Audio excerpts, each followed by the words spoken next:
NERDSoul. Why are you a black man in love?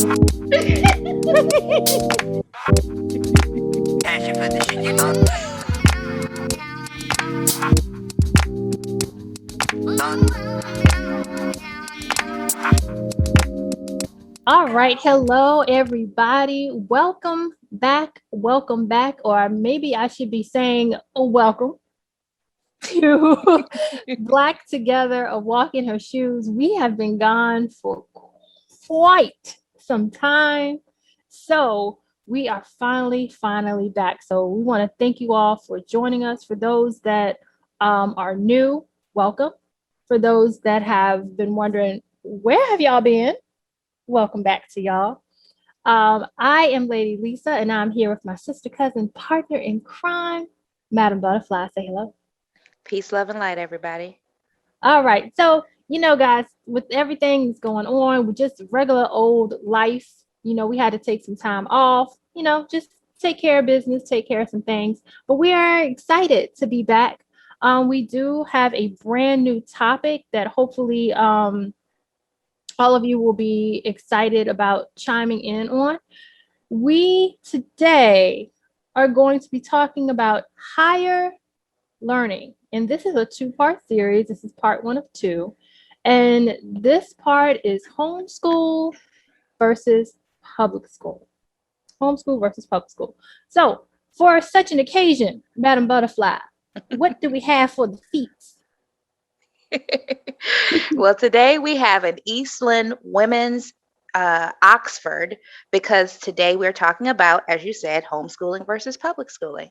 I don't know if people even remember the Oxford shoe. I never knew that it was called an Oxford, but I think every girl in the 80s either had them or wanted them. It was the black and white. It was the black and white shoe that laced up. We called them cheerleading shoes. You know what? It's so crazy. That is the shoe I was thinking of that we should use today. I had no idea what's called an Oxford, but I called them black and whites. That's what I called them. Look, this is too much. Yeah. They came in black and white. They came in brown and white, tan and white, red and white. I think they even came in yellow and white. Yes. Wow, too funny. Yep. I figured I'd go ahead and give an explanation. Even though, but we have said in previous shows, all of the shoes that I list in the shoebox are actual shoes. They can be Googled and you can actually see it. Yes, we you know what? At some point, we are going to have to start making links to these shoes so that you could see them, and maybe you might like them and say, "Hey, I want to purchase this shoe." But don't get us endorsement deal. But anyway. So that's what we have today. And, we just thought it would be a great idea to go ahead and jump into this homeschool versus public school thing, especially because some kids, I think, have already gone back to school and other kids are starting to. But with, the pandemic going on, I think there are more and more parents that are deciding to go ahead and homeschool their kids. And, I think some of them may have found out, hey, I can actually do this with all of the extra work that they've had to do with kids, having to do virtual school. I think you have more parents that are like, you know what, I think I could probably do this. It's just too much to send them to school or whatever the reason. So we're going to have just kind of do this rundown of all of the issues that already existed in terms of public schools. And we're just going to talk about the pros and cons of homeschooling and sending kids to public school. Of course, as always, focusing on our kids, our children, our Black children, and their specific needs, their specific issues, in both scenarios. Mm-hmm. All right, so let's start with public schools. So as of right now, let's kind of just talk about, I think in general, what was going on pre-pandemic. Mm-hmm. We'll add that part in, but taking the pandemic out of it, right? Mm-hmm. Yeah. Because you've had children in school, in public schools. Mm-hmm. What have been your experiences in terms of having your children in public schools? Okay. Well, I've had my kids in public school, private school, and have homeschooled. That's right. Yeah. So I, I've experienced all three. And I will say that what initiated the whole homeschooling conversation is because when my oldest son started kindergarten, we lived in the city. And so in the city, you know, it basically was classified kind of like as an urban school, a predominantly Black school. And there were so many shenanigans that were going on at that time. And I was disgusted. And he was, just crying, not wanting to go to school. And he's always was a very independent child. Mhm. And so at that point, I started weighing my options because his personality was changing. Mhm. This was a kid who didn't have a problem with playing by himself. Even as a baby, he would turn his back. Like if he didn't want to be bothered with you, he was going to do his own thing. So to go from that to clinging to me, and it wasn't like separation anxiety or anything. He had gone to daycare before and that type of thing. But it was just so many shenanigans. So I homeschooled for a few years, transitioned him back into like the standardized learning through private school, and then back to public school. But what I will say is that I moved to the suburbs specifically because I knew that they were going to be going back to public school, and it wasn't acceptable to me for them to go to a school that was in the city. And that within itself is a huge problem because Yeah. not everybody has either the means or the desire Mhm. to move to certain parts of their town or whatever, just for, and I don't want to say just for, because our kids' education is important, but for that reason. Yeah. At that time, that was years and years ago, because my oldest is 26, but I had to work two jobs just to live in that area, um, because I couldn't afford it. But Yeah. I knew that in having all sons, that I could not raise them in a certain environment. I had to, get them away from that. And the school that they went to at that time, it was the highest ranked public school in the state, I believe. Mm. And so that was part of um, what led me to move and have them go into that school system. But it's unfortunate that there's such a there is such a disparity between Mhm. certain neighborhoods and the quality or lack thereof of education Yeah. that these children are getting. You Yeah. know, public school should be across the board, no matter where you live. This is education that's being provided by, our government. They're taking tax money, Yeah. they're, allocating federal dollars, they're utilizing, whatever funding from states like lotteries and things like that. They're Oh, using our money. yeah. So there shouldn't be a discrepancy between this neighborhood and that neighborhood for public school. Now Yeah. I understand between the difference between public and private, because you're paying a whole lot of money, you know what I mean, for your child to go there. But public school across the board, it should be the same. Well, to put a pin in that, some information I came across is that some public schools are being paid for by our tax dollars, unbeknownst to us. There are state funded scholarships that our tax dollars pay for that are being given to some kids to go to private schools. What? Yeah, Are you kidding me? I'm not kidding you. I have to do more research on it, but yes, unbeknownst to us. And I would like to just get a little demographic sheet on these kids that are selected. You know, who's getting picked for these scholarships to go to these classes, and what is this picking based on? Melanin deficiency.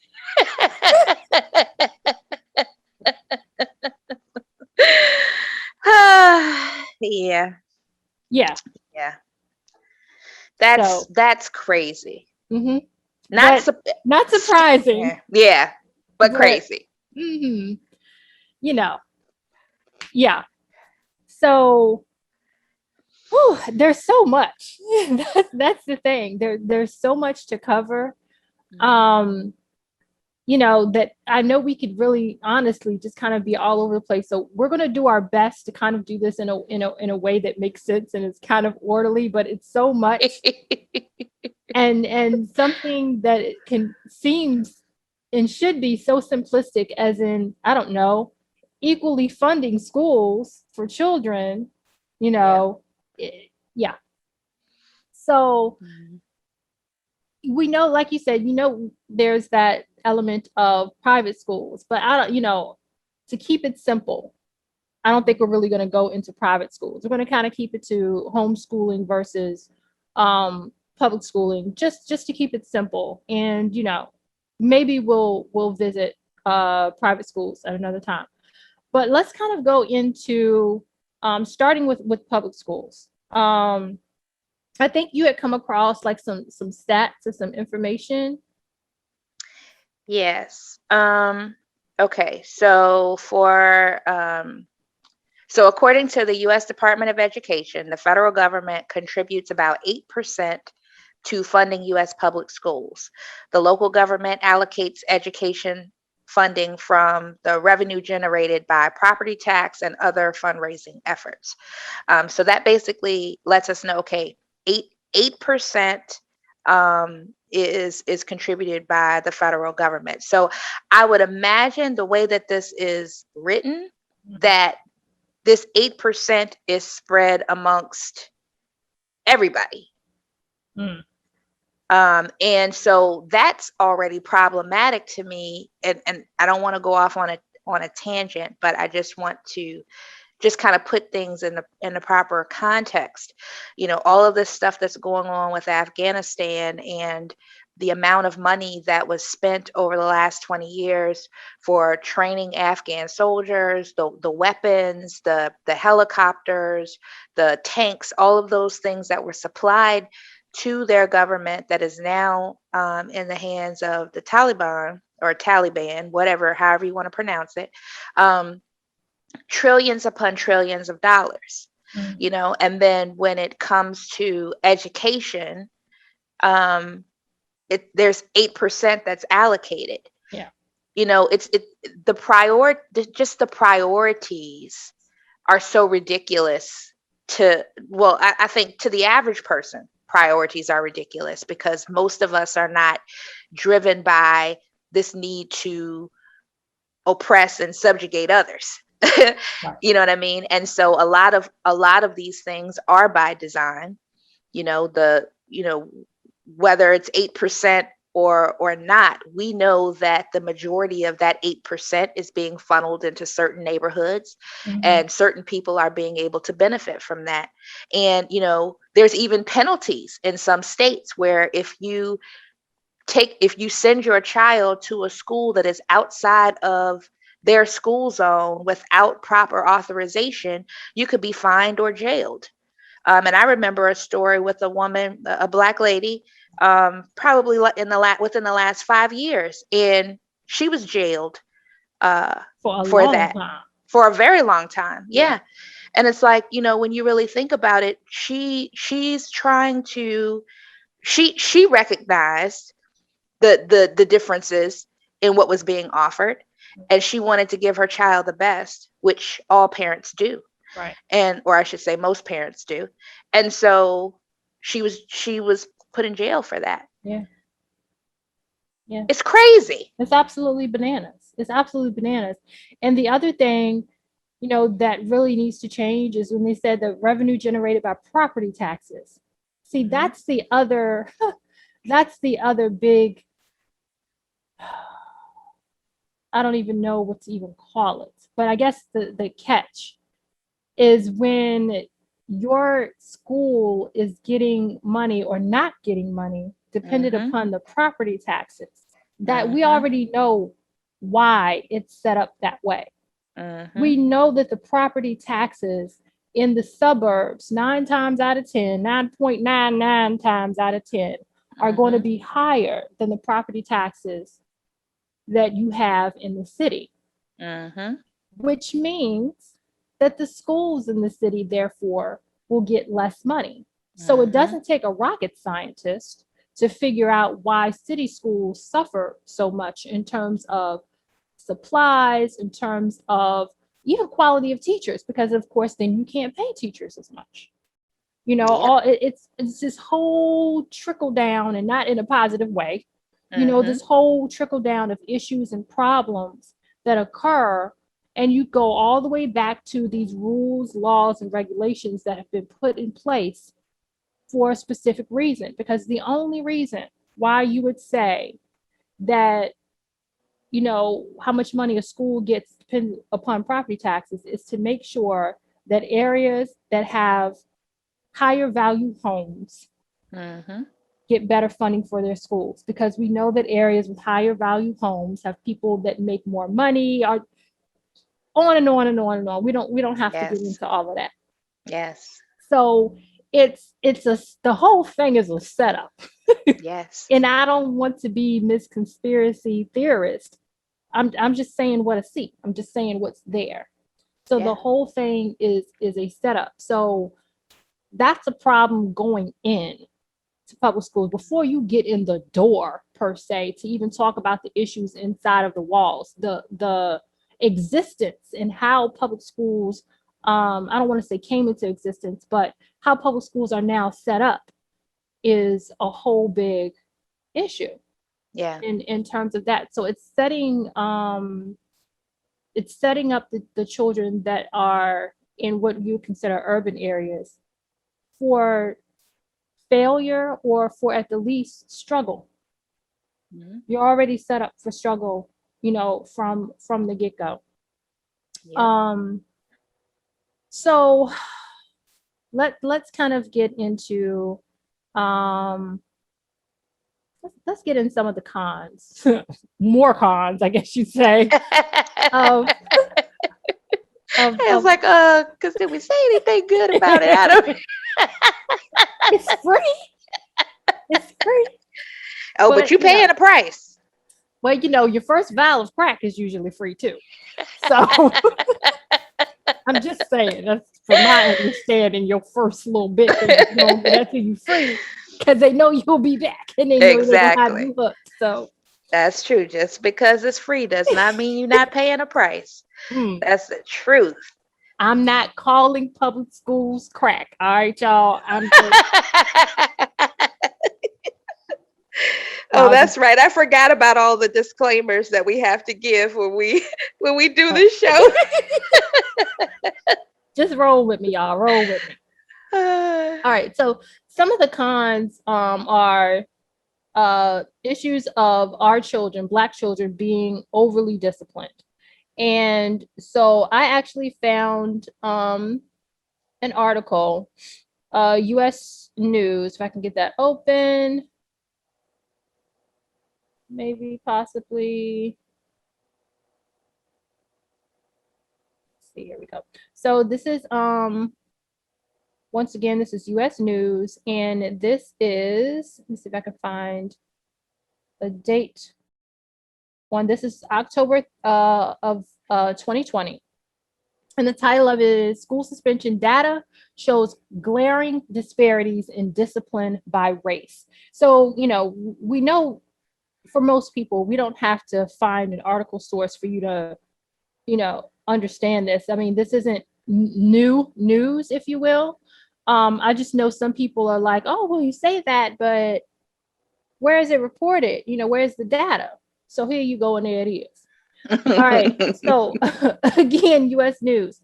Black students lost 103 days per 100 students enrolled, 82 more days than the 21 days their white peers lost due to out of school suspensions, according to report.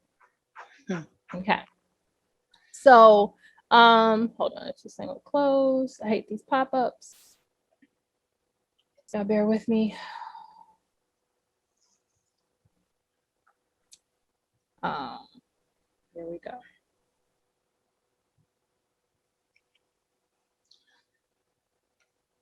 All right. So students miss out on 11 million instructional days due to out-of-school suspensions in a single academic year, according to new research that details major disparities in how those suspensions are given to Black and Hispanic students and paints a portrait of an alarming and systemic problem with school discipline in the US. So you notice, because I know some people will get on the bandwagon and say, well, you know, Black and Hispanic kids just pose more problems. They have more behavioral issues. Nowhere in this article and any other articles that I've seen, has anyone taken the stance that just across the board, Black and Hispanic students, and more pointedly, Black students, have posed more of a behavioral issue. That's not what's being said. They are being overly disciplined for issues that are on the same level as issues that their white counterparts display. The discipline is highly skewed. That's what the issue is at hand. So that's, to me, one major thing and one major con about public schools is that, I don't want to, if I can help it, I know everyone is in the position to do so, but if I can help it, I don't want to send my son to a public school as a young Black man, right? For them to judge him out of the gate before he gets his cute self in the door, right? Good. You have some teachers and some staff that are already viewing him as a potential problem. So his being excited is going to be seen as he won't be quiet. His being active is going to be seen as being defiant. His being playful is going to be seen as being violent. His being affectionate is going to be seen as being harassing. All of these things as Black parents that we have to think about, that white people never have to think about with their children. Yes. So, that's one thing. Did you want to add anything to that point? Another thing that I thought about was all of the stories that have come out, I would say since Obama's presidency and, to present, of these teachers who have been caught on camera in these racial tirades and that type of thing. And it's like, oh, and they're a teacher at such and such public school. Oh, and they're on the board of education. Oh, they're the principal at such and such. And, they are just as racist as they can be, and this is who we are sending our children to. And so it's very scary. And it also made me think about when my youngest son was in middle school. For those who don't know, my son is on the autism spectrum, and he called me. He was really upset, and another child in his class put an image of the Klan on his computer, and he understood what was meant. He understood what was being communicated, all of that. And quite naturally, I went up to the school, and, I was as calm as could be expected in that type of situation. None of the faces looking back at me looked like me. And they were all trying to explain away, kind of this, they're just kids type of thing to me.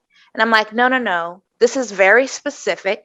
The boy had asked to use my son's computer. And then he put that image as the screensaver when he used his school laptop. Wow. So, like I said, it was such a process. They would not let me speak to the child's parents. They would not ensure that there would be any disciplinary action. They could not tell me whether there was going to be any disciplinary action, and everything that they said to me felt like a dismissal. Mm-hmm. It really felt like a dismissal. Let's just move on. Kids will be kids type of thing. And that's just one incident. You know what I mean? There are countless stories like that, and times where kids don't tell their parents, Yeah. where they just sit there quietly and they're being humiliated and harassed, whether it's by teachers or students or whatever. This is a reality of being in that type of environment.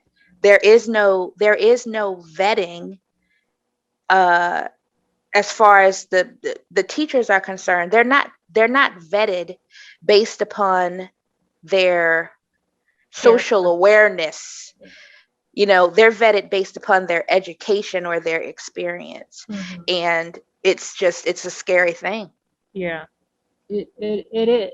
And I can't even imagine. I mean, if that's just one of many experiences, that one is enough on its own. I mean, I just really can't imagine that, in that moment, because with everything that we know that the Klan symbolizes, and granted, that white student more than likely doesn't understand the weight and the true history of the Klan. Not really, right? But as Black folks, most of us do, because it happened to us, right? But we don't know if he understands that or not. But as Black folks, it's like your heart immediately drops, because when you see Klan, you think violence, you think death, you think hatred, and it may have been that little boy may have known just enough to know that it hurts Black people, it offends Black people, but I don't think he knew the weight of that, because it could have been a different situation where your son could have just gone off on him in that moment in anger and violence. Or that student could have known more than we thought and decided later that was his warning to him, and then committed a violent act towards him later. Yeah. To dismiss that when an image of the Klan is involved, such a hateful, violent, evil organization, to dismiss that, what do you do with that? Because it's like, your child is enrolled in this school. You're already set up for this child to go to school every day. You have a job you have to go to every day. Because some people will say, well, just pull your child out of school. Well, you can't do that. If this happens Monday, you can't pull him out Tuesday. Right. And send him where? Right. Because law mandates that you send your child to school. So you have to deal with that. You have to get him enrolled someplace else. Well, you have to take the time to go get him enrolled someplace else, but you got to go to work. It's all of these moving parts, when the bottom line is your tax dollars pay for these schools, and you should be able to send your child to school and know that he is going to be safe emotionally, mentally, and physically. Yep. That's what it comes down to. We're paying for it. Yeah, we are. So that's a con. To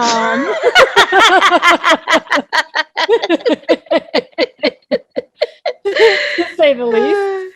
To say the least. And trying to get to the other ones that I had. So to get into the curriculum, and that's something that's been in the news lately, where there are some states that are mandating that certain history is not taught. Yes. Some critical race theory. Yes. Yeah, some schools are saying the teachers don't have to, that they can, but they don't have to. Other schools are saying you bet not. which is interesting. Yes.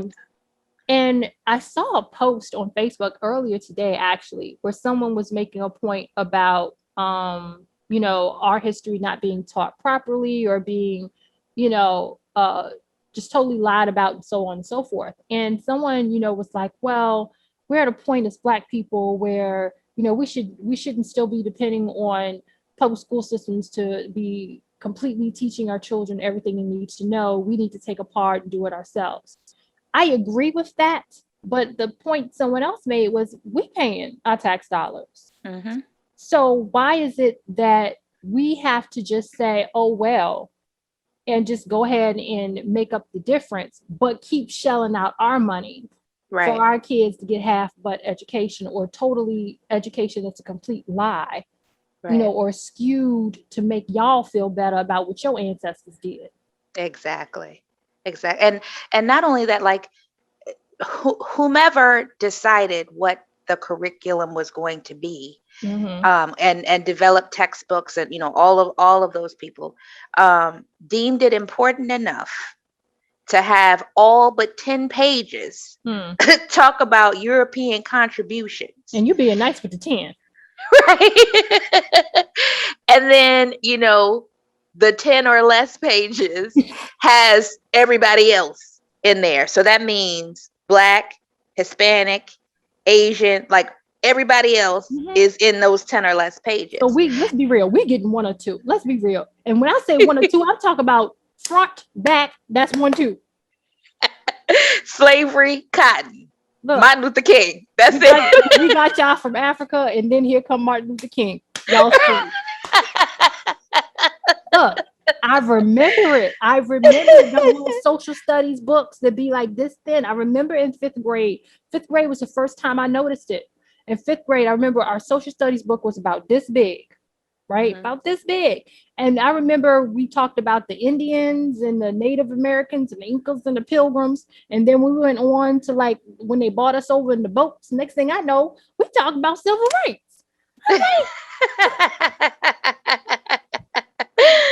There was a whole lot that happened in between. Yeah. But even beyond that, I find it very problematic that Black people's story begins with slavery. Yes. Now, I can understand from the context of American history. Yeah. I could understand starting there. But when you talk about world history, when you're talking about ancient civilizations, how is it that we can know about all of these other civilizations but not know about African civilizations? Yeah. That is intentional. That is intentional. They strategically determined what stories that they were going to tell, and then the imagery behind those stories have a place as well, because when they talk about ancient Egypt, they don't have Egyptians that actually look like us. They have Egyptians that look European, and that just does not make any sense in terms of just geography. You know what I mean? Egypt is on the continent of Africa, and the people on the continent of Africa, I should say the indigenous people of the continent of Africa are various shades of brown. And so Elizabeth Taylor, girl, could not be Cleopatra. Girl. But and I don't mean to go off on a tangent, but it's to say that there is, once again, as we talked about, how there's this system in place, whether it comes to over disciplining Black and brown children, whether it comes to the symbolism in what's being taught, because it, on a subconscious level, it teaches inferiority. It does. For Black and brown people. That's what it does. You don't deserve the majority of a textbook. You don't even deserve 1/16 of a textbook. Your story is acceptable for 2 or 3 pages, And that's just what it is. And it's going to be shared with every other minority group. And that's just what it is. Yeah. And as Black people, your contribution to this country was your slave labor. And that's it. You're not smart. You're not, you Yeah. haven't. And then we're going to minimize that contribution. We're going to totally Right. minimize it because that contribution was humongous. It allowed the rest of this country to prosper the way it did, North as well as South. Right. If we want to be real, because Yeah. that's a whole other trope, is it was a Southern thing. No. Who you think bought those products that the South produced? Exactly. You think they just brought it amongst the South and the North did their own thing? No. Exactly. They bought those products that were produced by slave labor. Exactly. And let's just be clear, because the dissension between the North and South over slave labor had nothing to do with the North feeling benevolent towards Black people in saying that Black people shouldn't be treated this way. It was about they would not have been able to benefit in the North in the same way that the South would be able to benefit in slave labor because of the climate and because of farming and agriculture. That was where it lied. It was a financial thing. Yeah. You're not gonna make this come up and be able to amass all of this wealth, and there's no equity in that. That was what the conflict was about.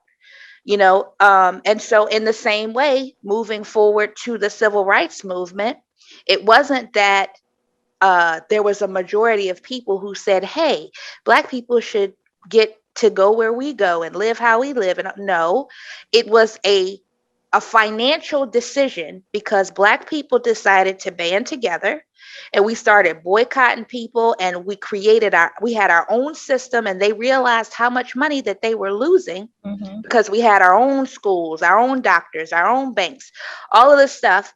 And anything that we utilized of theirs, we stopped. Yeah. We unified and stopped. And so it became a financial decision. It makes it will be more lucrative for us to include them in this. Yeah. And so, all of those things that once again, it's like I always go off on a tangent. Well, like I said in the beginning, it's so much, and we're trying, y'all. We're trying. We're trying. We are supposedly going through a list of cons for public schools, and then we're going to go through pros. And look, hey, this is Black life. You can't stay focused on one issue because it's all these other little issues that branch out of it. Right. Exactly. It's like trying to pick the salt out of a bowl of trail mix.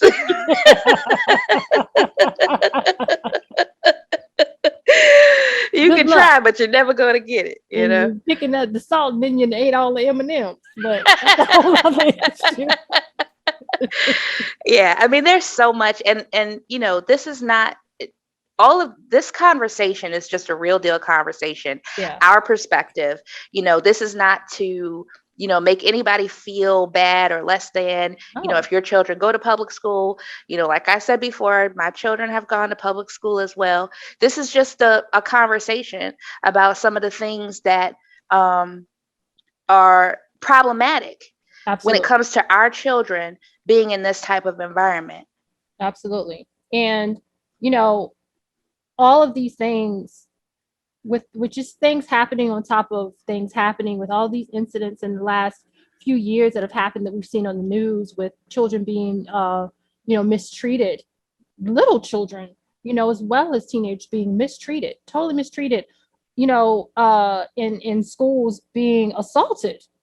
Straight up assaulted, in schools, police being called on them for regular misconduct. All these different things have, really made me and my husband really think about, is this something that we really want to do? And so we have made the decision and decided to make the necessary sacrifices for me to stay home and homeschool our son. Now, I'm not saying it's going to be all easy. I'm not saying this is something that we're always going to be able to do. We don't know. So I'm not Mhm. sitting here saying or want to talk about anybody that does send their child to public school or anything like that. I know everybody isn't able to. Everybody doesn't feel like that's the right choice for them. You know, Mhm. like you said, we're just putting it out there, you know, in terms of what we see, you know, and what we learn, the information that we have, and we're just putting it out there and having a discussion. Mhm. As always, we'll go ahead and put out there, we are so very open to your comments, any information you want to share with us, anything, you know, you really want to say about it. This is a conversation for all of us to have as a people, period. We're Mhm. not experts on any of this. The only expertise we have is being Black women, living the lives that we do as mothers, as women, as Black folk. Mhm. That's it. So so then the other thing, so we've talked about curriculum, we've talked about you know, discipline. And so let's see if we had any other, this is the other con. Misdiagnosis and Mhm. excessive diagnosis of ADHD and ADD in our Yes. children. Yes. I'll let you Um, take that one. yeah.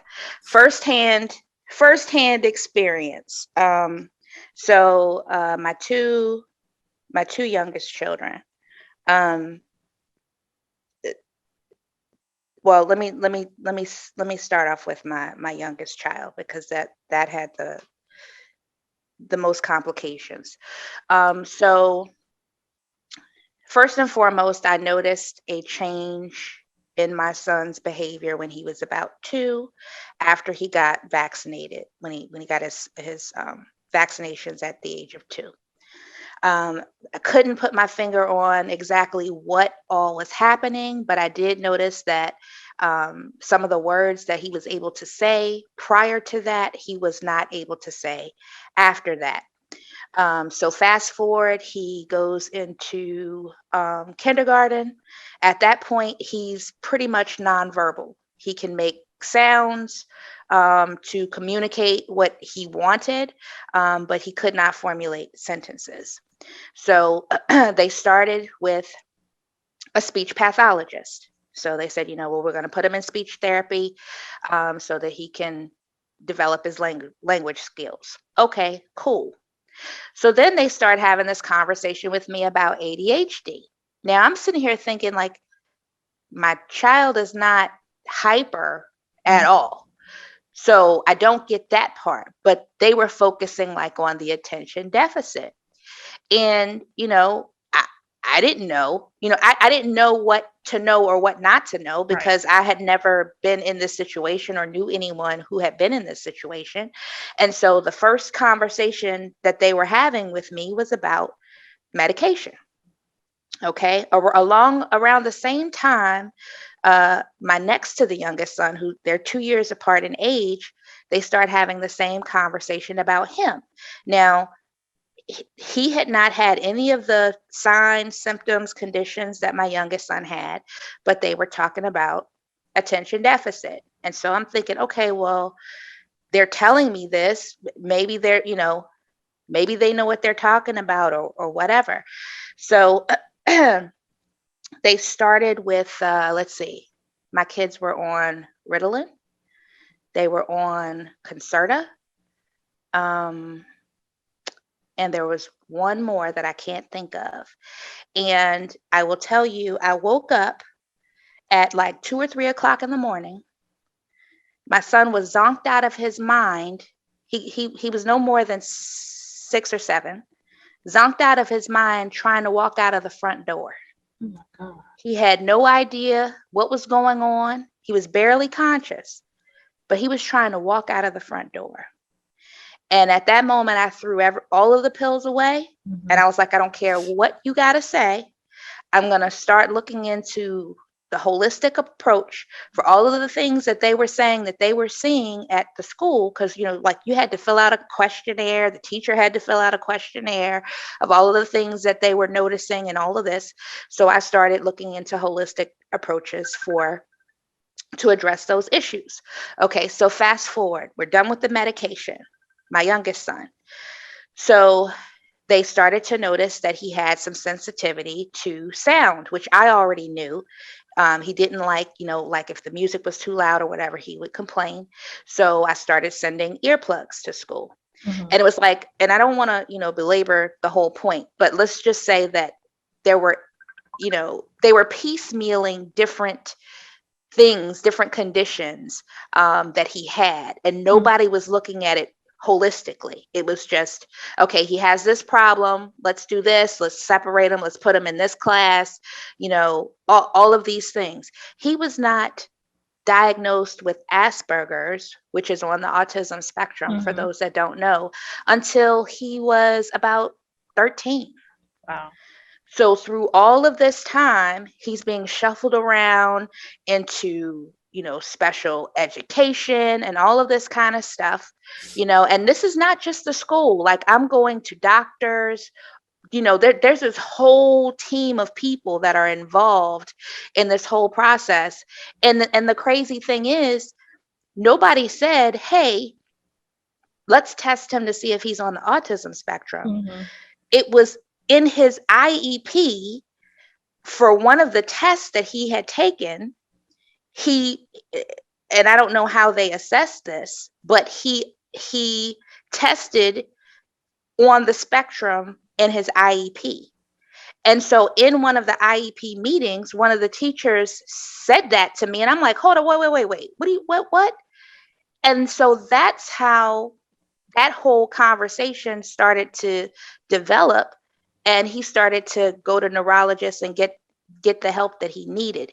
But these are people that are supposedly trained in being able to identify these types of issues, and they were okay with just shuffling him around and piecemealing dealing with issues to get him out of the way. You know what I mean? Like, that's truly how I feel, is that they were just trying to do enough to just get by, to push him forward, but not to really understand what was going on with him. Yeah. And, that whole thing, because the thing is, what I'm thinking is, in the midst of all of that, he still needs to complete schoolwork and learn Yes. at the same time. Yes. It's craziness. It's absolute craziness. And of course, we know there are some kids who truly do have those issues, but I think for our children, the system is too quick to not try to take the time to understand their issues and their needs, and they have this need to put them in a box. Yes. And like you said, just put them over here so that they can be, quote, dealt with. Right. And the job that I used to have, working at the Math Science Innovation Center, I love that I was able to go to so many different schools. I worked there for 7 years, and I'm pretty confident in saying I visited the majority of schools, I think, in Chesterfield County and Richmond City, and a few schools in Henrico. I visited a lot of schools, and I found myself kind of, you kind of go to some of the same schools over and over again. So you kind of get the feel of the culture, if you will, of some of those schools. Yeah. And it bothered me to no end the differences that I would see between the county schools and the city schools. It bothered me to no end. And I'll say this too. The way that our children were treated by us is really what killed me. You had Black teachers mistreating our Black kids in our Black schools.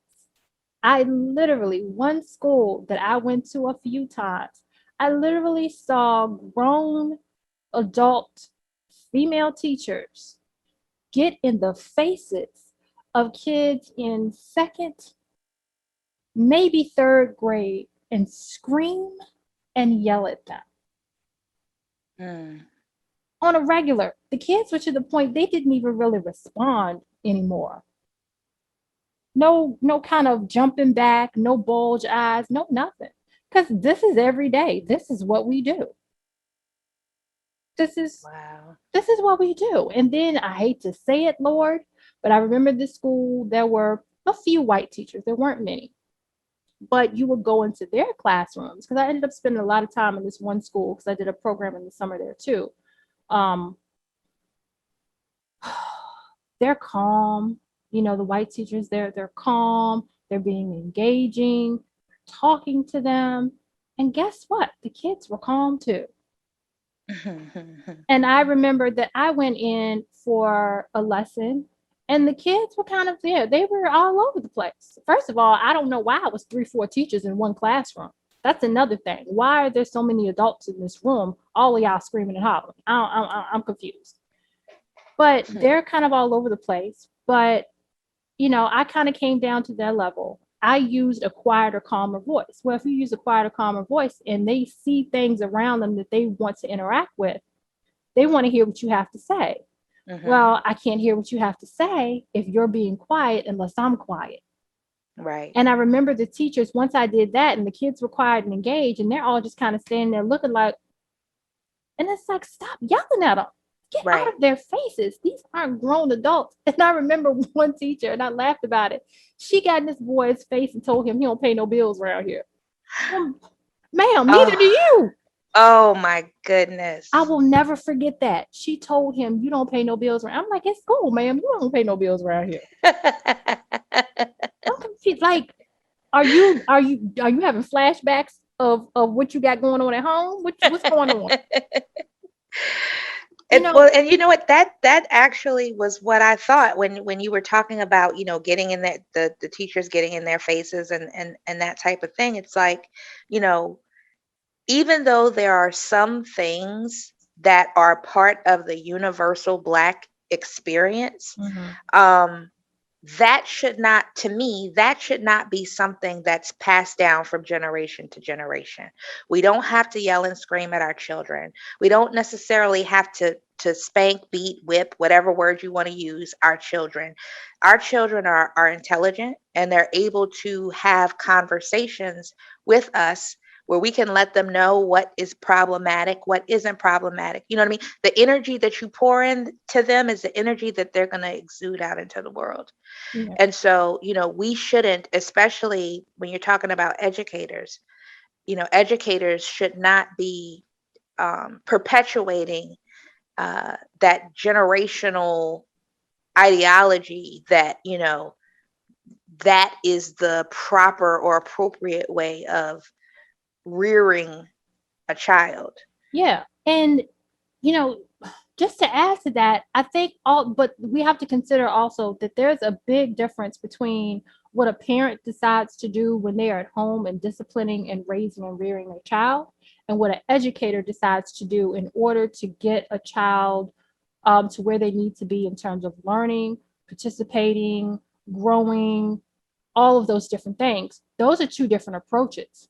Yes. Because as a parent, yeah, sometimes you may need to, to raise your voice at your child in terms of discipline and having them learn respect and all these different things. But when you're in a position as an educator and you are trying to get a child to participate, you're trying to get a child to understand, you're trying to figure out how this child learns, you can't mesh those two worlds. Right. You can't, because there's a matter of they need to feel emotionally free. They need to feel safe emotionally, physically, all of it. So you just can't do that. And it's not effective. Yes. It's just not effective. I mean, look, this ain't Lean on Me. This ain't Lean on Me. It worked in Lean on Me, but that's a movie. I know it's based on real life, but that was one school and one Joe Clark. Get those trains off the doors. Sam's, what you doing? But it's just not the same. And it's just those are just things again to consider. I know often we don't have time as parents. We really don't have the time or the opportunity to go in and experience the culture of the school before you send your child to school, because you send your child to school and school has not yet begun. So you can't go in and experience the culture of school before school begins because it ain't Right. begun. Yeah. So you're in this position of, I can go and look at the school and see if it's freshly painted and see how beautiful the classrooms are. Classrooms are always beautiful the first day of school. It's the Right. first day of school. Right. The teachers are always nice and friendly the first day of school. It's the Right. first day of school. Mm-hmm. But what happens when you just decide, I'm off today and I'm going to roll up in here on a Tuesday at, I don't know, 11:30 and get a pass to go and sit in on my child's class? You know Mm-hmm. what I mean? And not every parent gets to do that either. But it's just things to really all think about, is that, with public schools, it's just, oh, you're leaving your child totally in their hands. Your child Mm-hmm. ends up being in public school for a lot longer during the day than they're with you. And of course, that's how you get to a place where you see your child changing in behavior and language and friends and dress and all of these things. And you're like, I don't know what happened. Of course you don't. They not with you most of the time. Right. That's You know, true. they're with these other people. You don't know who these people are. You don't know Right. these children. You don't need these children's parents. These teachers you don't really know, because when you meet them and talk to them, they nice as pie. Yep. But then your kids are like, that's my teacher, but that ain't my teacher. Right. you know. That's the Um, truth. so that's just something else, really to think about, with the how they're treated, how they're misdiagnosed and kind of just shoved to the side, Mm-hmm. and the curriculum. So Yep. let's go to some positives in terms of public schools. Positives are the some of the formal social interactions. You have the proms and you have the dances and you have the clubs and the sports and all of that. All of that is absolutely fantastic in terms of their social development. Yeah. So, that I think for most people, no matter what your experience in school, you should be able to pick one or two things from that whole group and say, you know what, that was kind of fun, or that was Yeah. kind of great in terms of public Yeah. school. So you do have that kind of automatically set up, um, for kids to be able to. It's like you should be able to find something you like, something you can Right. figure out that you like, that you can kind of take as a skill or a talent or whatever with you. So you know that's great. You have any other positives of public school to add?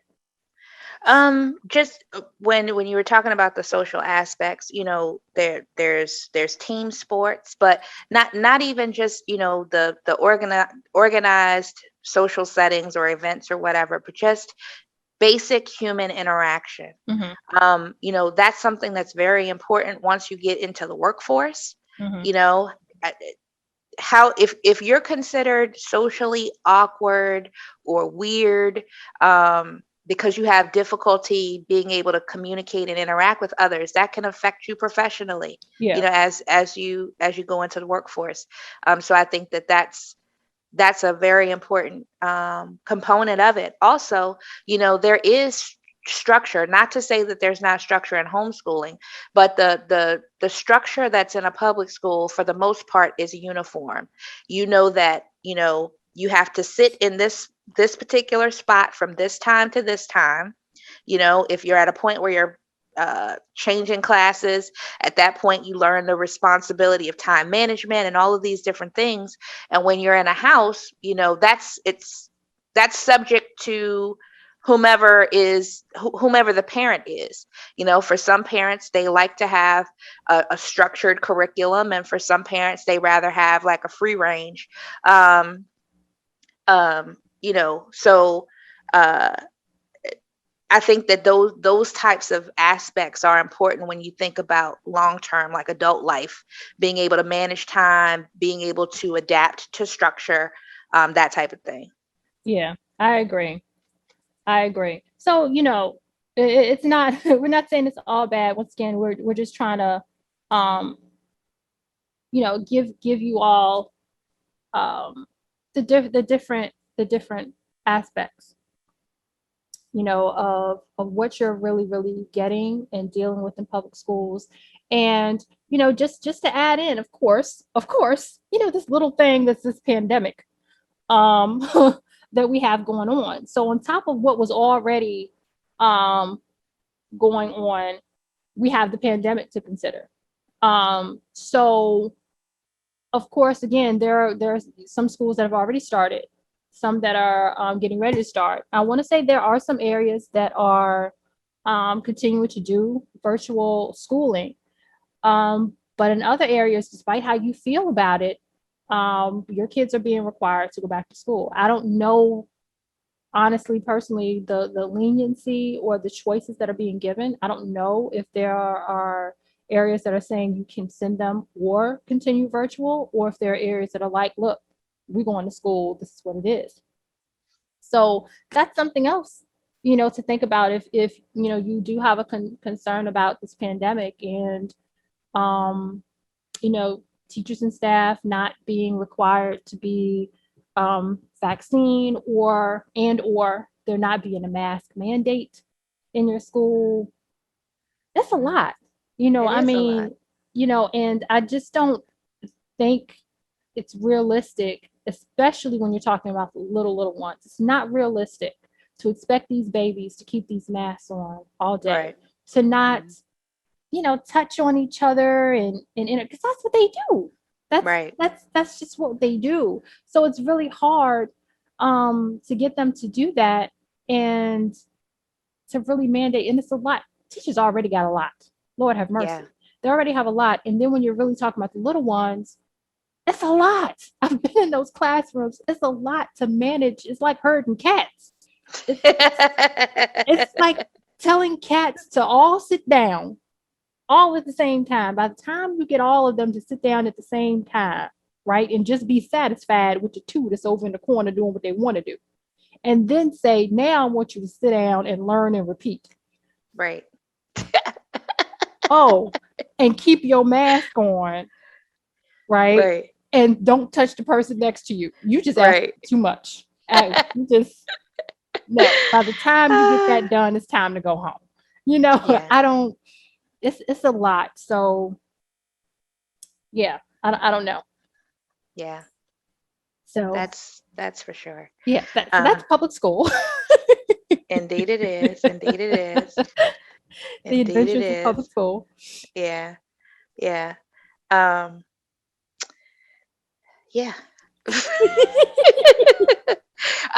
Something else I was going to mention when you were talking about the whole pandemic thing, is that, when you were talking about the mask mandates, like there are issues in certain states where, there's arguments between the Yeah. school board and politicians Mm. on, whether masks should be worn, and, funding being withdrawn if a mask mandate is implemented, and, Mhm. there's all these different things that are going on, and it's so out of control. And then, I think that a lot of parents got to see through 2020, a taste of what homeschooling is like. Yeah. So whether they had no desire to do it whatsoever, or they were curious about it, they at least were able to see what it could be like. And I Mhm. know here, we were all given the option to do, to either enroll, our child in, uh, an online program that was through public school, or for him to actually, attend. And I think, at least I know that's for the county here. I'm not sure if the city schools had that same option. But there are a lot of K through 12 programs now, Mhm. online programs. So, whether it's related to COVID issues, or whether it's just, maybe it's one of the issues that we brought up, some of the challenges with public school. There are options out there, there are resources out there, Mhm. to homeschool, and it's not as It's not as difficult and complicated as you would think, especially if your children are of a certain age. I Okay. think it's really difficult in maybe like K through 2, maybe. Hmm. Maybe not second grade, but the earlier ages, it may be a little bit um, more difficult to just kind of figure out a structure and all of that kind of stuff, and getting your child in the mode of, okay, this is school time even though we're at home, Yeah. that type of thing. But it definitely can be done. You may have to be creative, and just keep in mind that kids go to school for an 8-hour day, but a lot of that time is busy work. Yep. And so if you were to cut out the busy work and just think in terms of instructional time, Hmm. um, you may have the time available to actually homeschool. And there's no rule that says homeschooling has to happen between the hours of 8 and 5. Right. So you can definitely get creative with it, and figure out what's best for you. Yeah. I totally agree. And for me, because I'm planning to homeschool, I'm excited about it because the thing is, of course, it doesn't all have to happen in a quote classroom. You know what I Mhm. mean? And of course, you don't have a quote classroom in your home. Some people create that classroom environment to a certain degree. But a lot of it, you have the control of allowing a lot of it to happen outside of the classroom, and having what I like to call practical application. So, if you're teaching your child, I don't know, about dinosaurs, well, part of that can, or a majority of that, if you want, can be at the museum. If it's about, I don't know, how the fire department works, well, a big majority of that can be at the fire department. All these different things you have, you can do. If they're learning about trees or learning about anything in nature, you can have their introduction to that actually be out in nature. You have control over all of these different things, and access to these different resources. And so, um, the other thing is that where I've been learning is about co-ops. And so I think with co-ops, you can, because I know one concern for a lot of people is like, well, what happens with your children in terms of them interacting with other kids, and what they call being socialized. And I'm on different forums for homeschooling, and they're like, well, I don't have my child in a cave. They actually do. They actually do go outside, Right. and use forks and knives. So, school isn't the only place where they're socialized. It's not a Right. domestic animal. So it's like they know how to speak and they know how to Yes. talk, and all these different things. But with a co-op, though, it's almost like you're choosing, and it may sound bad, but it's almost like you're choosing who their friends are. Because then, of Yeah. course, in a co-op, you get to choose what families you're going to join together with, to kind of, Yes. however you want to do it. If you want to say we're going to teach together, you take math, you take history, da, da, da, or it's simply a co-op in terms of on Tuesdays and Thursdays, you all come over here, you all have class here and here, just so we can all be together. Hmm. Or you have school Monday through Thursday, Fridays, we do field trips together. You have all this control over Hmm. how you want to do this, and you get to choose who you're interacting with. You can find Yes. families that have the same values and goals that you do, and you can, kind of develop it from there. Co-ops can be absolutely humongous throughout the state, throughout the city, throughout, as small as your neighborhood. Hmm. So, I mean, that's a beautiful thing about it. Those are all of the flexibilities of homeschooling. However, Yeah.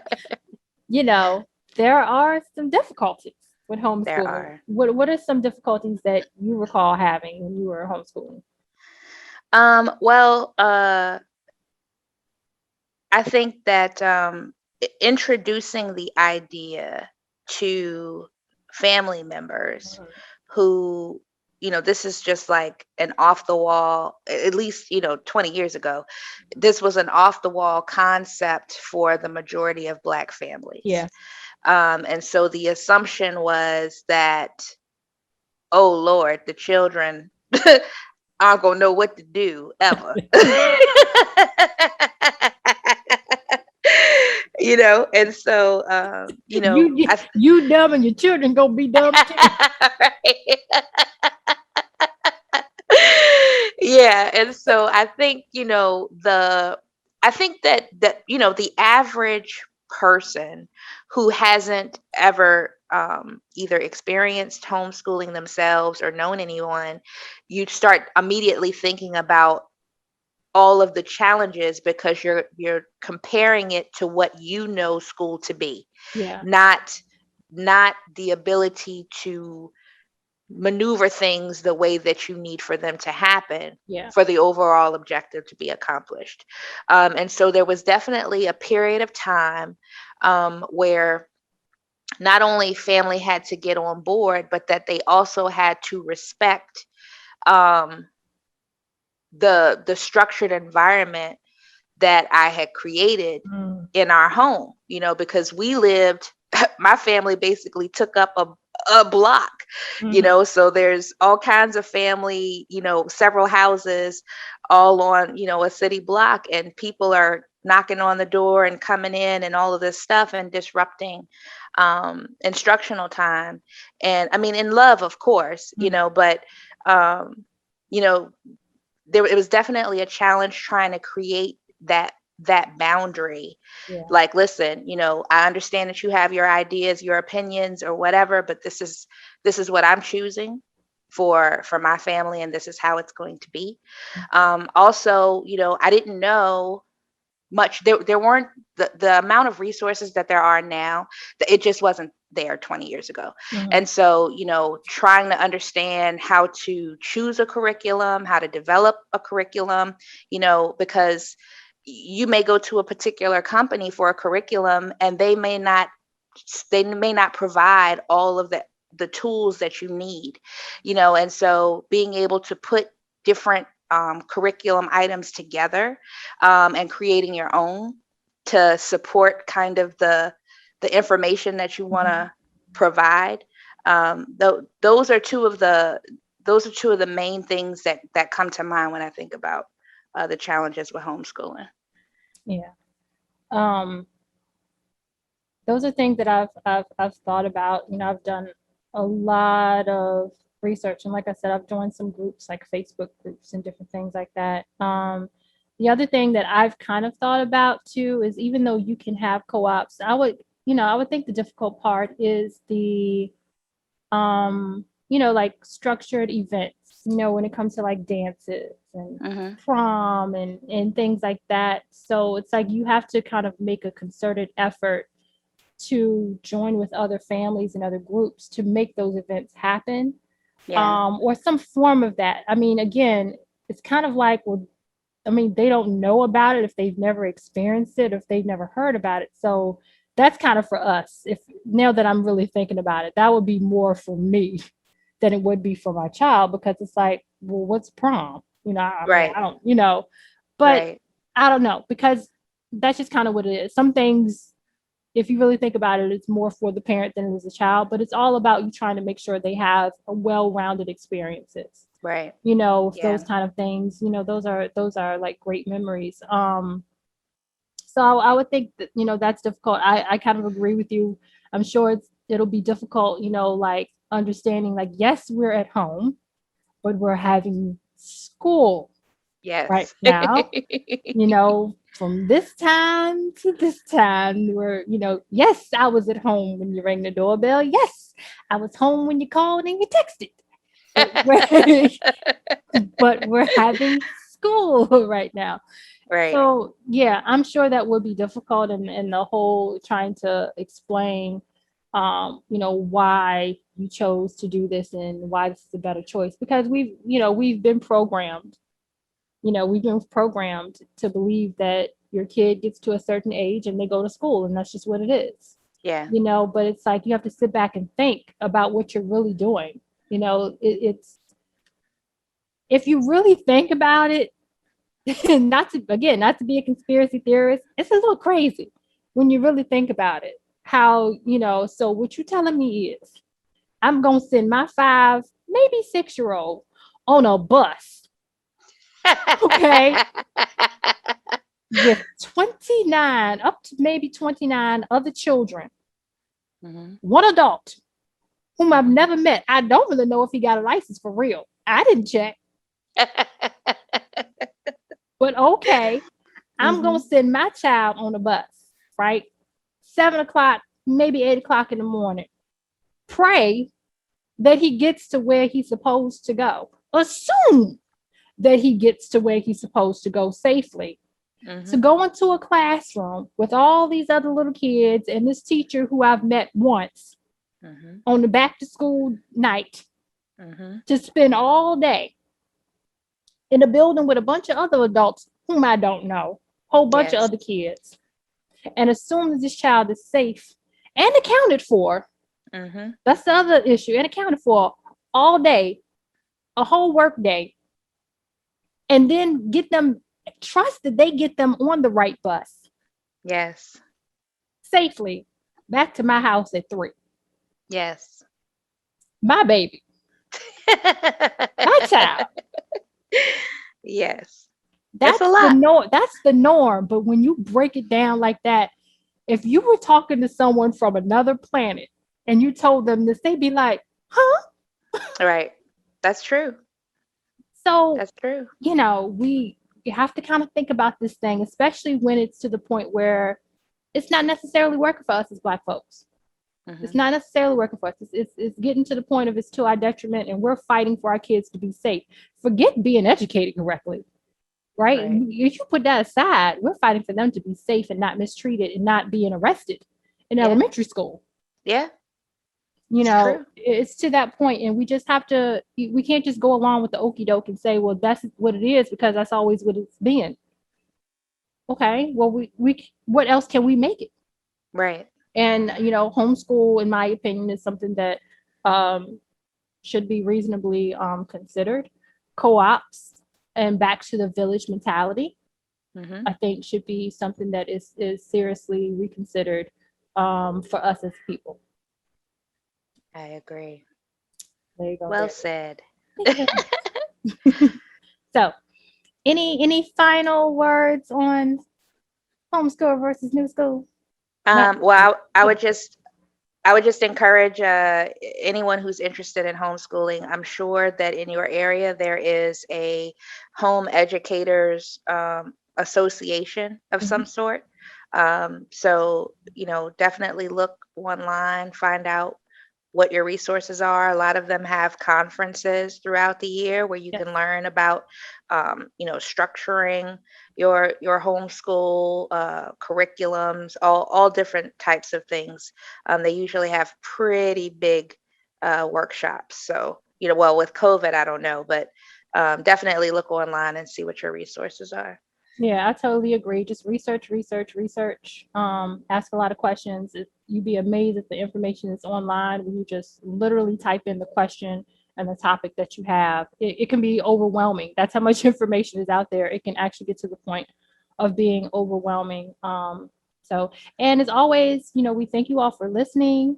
We look forward to your comments. If anyone has any additional information to share, any resources that you want to share, any families out there that are homeschooling and you want to share your experiences, positive and negative, please do.